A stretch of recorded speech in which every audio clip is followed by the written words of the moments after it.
नमस्कार मैत्रिणींनो, मी वर्षा फॅशन या यूट्यूब चॅनलमध्ये तुमचं अगदी मनापासून स्वागत करते। तर मैत्रिणींनो, आजच्या व्हिडिओमध्ये आपण बघणार आहोत फक्त एकाच आयताकृती कापडापासून बॅक डिझाइन आणि हिचा बेस कट न करता एक वेगळ्या पद्धतीने आपण स्टिच करणार आहोत। आणि त्याचबरोबर हिला जास्त वेळ पण नाही लागत शिवायला, अगदी झटपट तुम्ही जर अशा ऑर्डरसाठी बॅग बनवले ना तर तुमचं लवकर काम होईल। इतकी सोपी पद्धत आहे आणि बिना झिपची आहे। तर चला जास्त वेळ न घालवता लगेचच आपण आपल्या आजच्या व्हिडिओला सुरुवात करूया।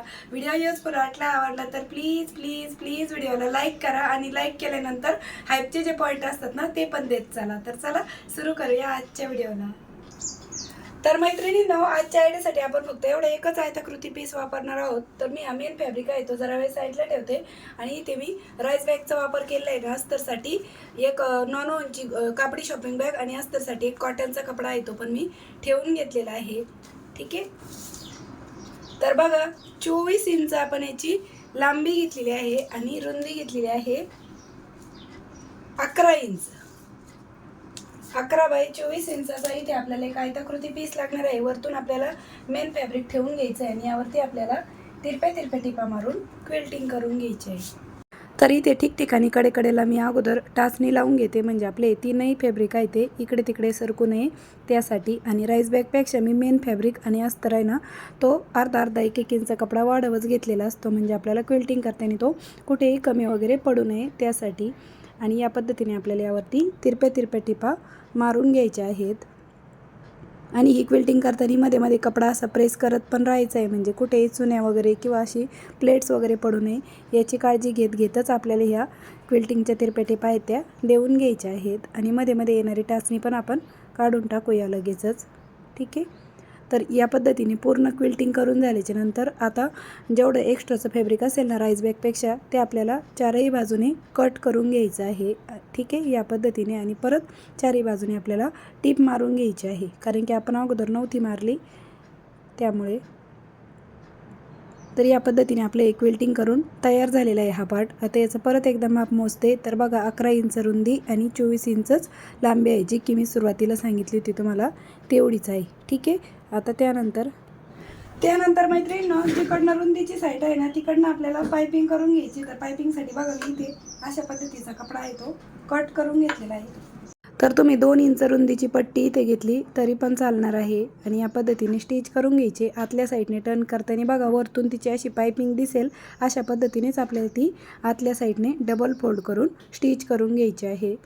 आणि थोडंफार एक्स्ट्राचा कपडा आहे तो आपण कट करूया। दुसऱ्या साईडने पण सेम त्याच पद्धतीने आपल्याला ही जी पायपिंग आहे ती करून घ्यायची आहे। ठीक आहे, आणि आतल्या साईडने बघा डबल फोल्ड करून इकडनं पण मी ही पायपिंग कंप्लीट करून घेतलेली आहे। आता त्यानंतर आपल्याला इकडनं बेल्ट पण अटॅच करून घ्यायचं आहे। तर बेल्टसाठी आपल्याला इथे ना एक राईस बॅग आहे ती कट करायची आणि मेन फॅब्रिक पण। तर मी अगोदरच कटिंग करून ठेवलेली आहे बघा 2 बेल्टचं। तर याची लांबी बघा मी 17 इंच घेतली आहे बेल्टची, आणि रुंदी 1 इंच आणि कापडाची रुंदी 4 इंच। आणि अशा पद्धतीने दोन्ही बेल्ट स्टिच करूया। तर अशा प्रकारे हे दोनही बेल्ट आहेत ते आपण स्टिच करून घेतलेले आहेत। आता हे लावायचे कसे ते सांगते। तर बघा आतल्या साईडने आपल्याला इथं सेंटर आहे तो एक मार्क करून घ्यायचा आहे। तर बघा रुंदीच्या साईडने मी ते सेंटरला अशा पद्धतीने मार्किंग करून घेतलेली आहे। आता सेंटरपासून आपल्याला 2 इंच इकडे आणि 2 इंच तिकडे अशी ही बेल्टची मार्किंग करून घ्यायची आहे। आणि 2 इंचाच्या पुढे आपल्याला बेल्ट ठेवून घ्यायचा आहे बघा या पद्धतीने। ठीक आहे, तर मी इथे लगेच अगोदर बेल्टला टाचणी लावून घेते। ठीक आहे, आणि दुसऱ्या साईडने पण आपल्याला सेंटरपासून 2 इंच इकडे 2 इंच तिकडे मार्किंग करायची। आणि इकडनं पण आपण बेल्टला अगोदर टाचणी लावून घेऊ आणि मग आपण हा बेल्ट स्टिच करून घेऊया। तर चला बेल्ट कसं स्टिच करायचं ना ते पण दाखवते।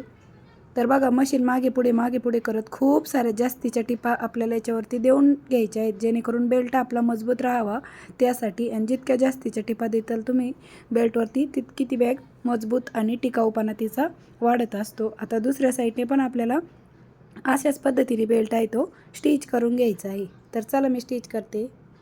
तर अशा प्रकारे मैत्रिणींनो, दुसऱ्या साईडचा पण मी हा जो बेल्ट आहे तो स्टिच करून घेतलेला आहे। आणि अशा पद्धतीने दोनही बेल्ट आपले स्टिच करून तयार झाले। आता यानंतर आपल्याला ही बॅग आहे ती अशा पद्धतीने टर्न करून घ्यायची आणि या दोनही कडा आहेत त्या आपल्याला स्टिच करून घ्यायच्या आहेत।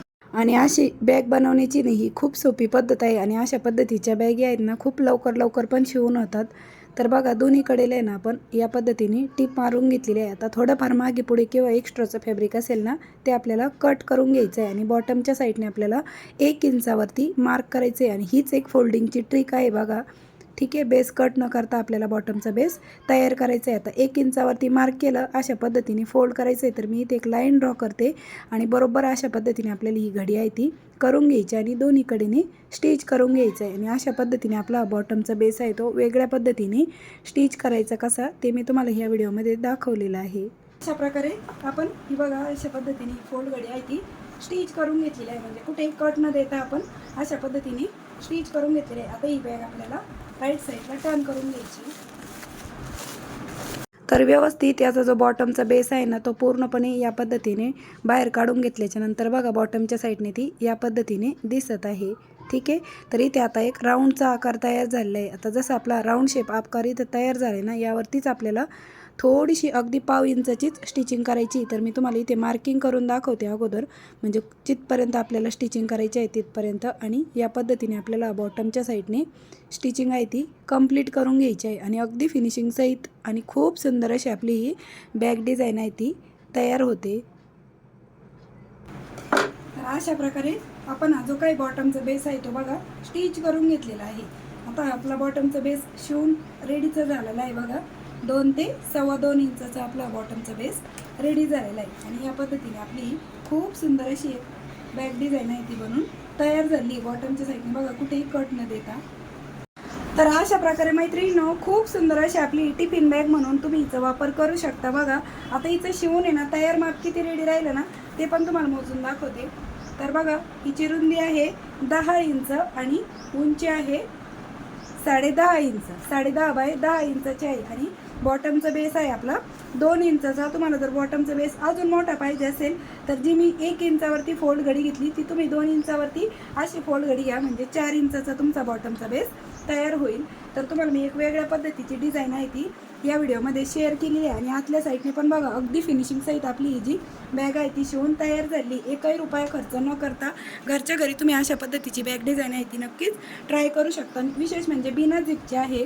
आणि बघा किती सुंदर आणि अगदी फिनिशिंग सहित तुम्हाला मी बॉटमचा बेस कट न करता कशा पद्धतीने बॅग डिझाईन शिवायची ना ते या व्हिडिओमध्ये दाखवलेलं आहे. तर मैत्रिणींनो नक्कीच तुम्हाला आपली आजची जी आयडिया आहे ती आवडली असेल, व्हिडिओ युजफुल वाटला असेल तर प्लीज प्लीज प्लीज व्हिडिओला जाता जाता लाईक करा, शेअर करा आणि असेच नवीन नवीन युजफुल आणि युनिक व्हिडिओ बघण्यासाठी आपल्या वर्षा फॅशन चॅनलला नक्की सबस्क्राईब करा. तर भेटूया पुन्हा नेक्स्ट व्हिडिओमध्ये. तोपर्यंत bye bye. Thanks for watching. Shri Swami Samarth. जय जिजाऊ, जय शिवराय. Bye bye.